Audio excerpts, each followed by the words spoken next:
Hi, I'm Sue Stockdale, your host of Access to Inspiration, the podcast with a social mission to help you be inspired by people who may be unlike you. We bring you guests from around the world, from different backgrounds, different ages, genders and ethnicities, whom you may not otherwise get to hear, because they are not celebrities or big names necessarily in their industries. In fact, since we began, almost 50% of our guests have been first-time podcast guests, and we're really proud of that. What we do aim to show you is that most of the guests have a guiding purpose that drives them, and their focus is on creating an impact on something that is bigger than themselves. They've all made mistakes, they've overcome challenges, and they show up in the conversations as human beings, authentic and real. Whether it's a software developer in his 30s who overcame mental health challenges and wants to help others, or a grandmother in her 90s who was the first woman to ski across the Greenland Ice Cap on an unsupported expedition. We hope their stories inspire you to transcend your day-to-day challenges and reflect on how you show up in the world. Think of this podcast like a box of chocolates. You will find a mix in here, and some subjects and guests may be more appeal to you than others. Well, we encourage you to dive in regardless, to try something new and to listen with curiosity and interest. Put yourself into the shoes of the guest. What must it be like for them? Or think about what questions you would want to ask that person if you had the opportunity. That's where inspiration can come from, when you gain a new perspective on the world. Turning attention to news about our team, we are delighted that our collaboration with Squadcast continues. Squadcast is a remote recording platform which empowers podcasters by capturing high-quality audio and video conversations that listeners love. You can find out more about them at squadcast.fm. We've also got a new member of our team, Elliot Rushton, who's doing a wonderful job on the social media. I asked Elliot about what he enjoys about working on the podcast. For me, it comes down to two things. The first is sharing those inspirational stories that each guest has. And while they have those similar messages sometimes, the experiences and the stories behind each one really makes each message different. And the second is the opportunity to stretch myself creatively by creating the graphics, the videos that everyone sees on social media. And have you been inspired by any of the guests in particular? Yeah, two episodes stand out for me, really. So the first would be episode 65, which is the one with Jamie Ramsey as the guest. And the second would be number 75 with Adianju Olamola. And both of them are kind of different reasons as well. So Jamie's episode was the first episode that I worked on with Access to Inspiration. And I thought it was just quite amazing how passionate he was to keep exploring and pushing himself. Whereas I think a lot of people will be able to associate with the message that Adianju put across in her episode, just because I know a lot of people who have had some form of imposter syndrome or have struggled with being heard in their own lives. So it was quite an interesting episode for me to listen to as well, because sometimes I can struggle with that, getting heard through a lot of noise as well. And on to Series 11. Our theme for this series is Health and Wellbeing. And over the next few weeks, we will bring you a variety of guests whose stories relate to this theme. With Dyslexia Awareness Week happening in October, one of our guests will be Abigail Griebelbauer, who started writing books for children that include characters with dyslexia and ADHD. So my background is actually special education, elementary education. That's what the degree I graduated from, and I ended up teaching full-time for 2 years inside the classroom as a 5th grade teacher. And it really was that second year that I realized if I'm telling my students that they need to follow their dreams and really follow whatever aspirations they have in life, that I have to do that as well.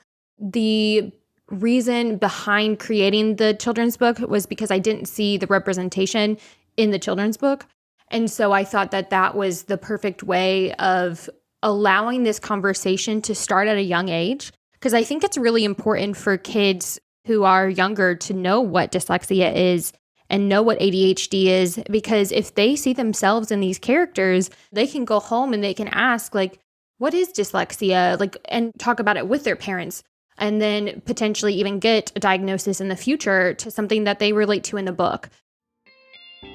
Another guest I'll be speaking to is Brian Sachetta, who is author of a mental health-focused book series and a website titled Get Out of Your Head.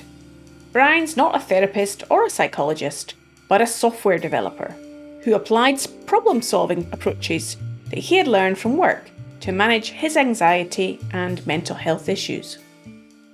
I would read a book, I would listen to something on tape, I would read a journal article, something like that. And that piece of content would have some sort of strategy and say, like, when you're anxious, try this specific tactic. And I would then take that tactic to different events in my life, whether it was that job interview or going skydiving, and I would test it out. And I would try to say to myself, does this work for me? If it does, let's put it in this bucket over here. If it doesn't, let's forget about it. Let's move on. So there was definitely that aspect to it where it was like I was going out and A/B testing different strategies. We'll also focus on healthcare in a slightly different way. Sebastian Rohr works in tech in the area of identity and access management, as well as information security. And Sebastian has put his skills to good use to improve healthcare and quality of life in some developing countries.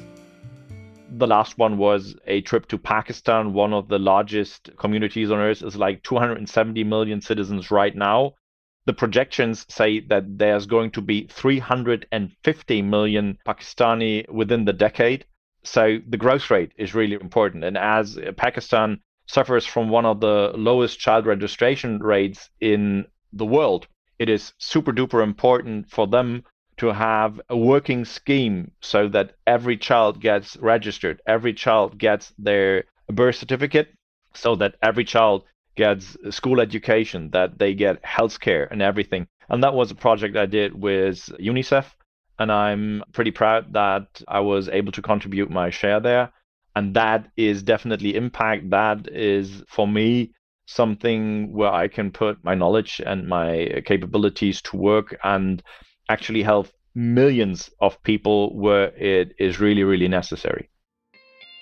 And to kick off next week, our first guest will be Liz Benditt, who is one of the most positive and upbeat people I've met recently, considering she's survived 4 different cancer diagnoses over the course of 8 years.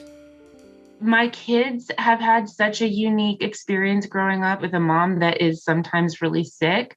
And I think it's taught them to be a lot more compassionate, understanding that sometimes people are going through trauma that you can't see. And I think that that is such an unbelievably valuable lesson. When you experience it yourself, you're so much more, I think, empathetic as a result. And I see that empathy in them, and it makes me very proud. They also learn to be more responsible. Sometimes mom can't make dinner. I'm just too tired. And they will make pancakes for dinner or order a pizza, or it's eggs and toast night. We call in our house sometimes is forage night. Like, it's every man for himself, figure it out. There's food in the fridge.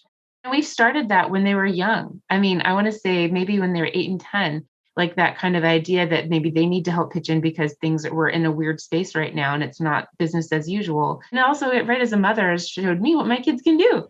Hey, 8-year-olds can make scrambled eggs. It's okay. They're a little runny. It's edible. It's all fine. So things like that, I think, have been really helpful to us as a family. So there's lots to look forward to in the coming weeks. Remember, you can hop on over to accesstoinspiration.org, our website, to get transcriptions for every episode, or listen to our extensive back catalogue. You can also keep in touch with us on social media. We're on Instagram, Facebook, Twitter, and LinkedIn. Or just drop us a message and give us your feedback. We love to hear from you. I look forward to connecting with you soon.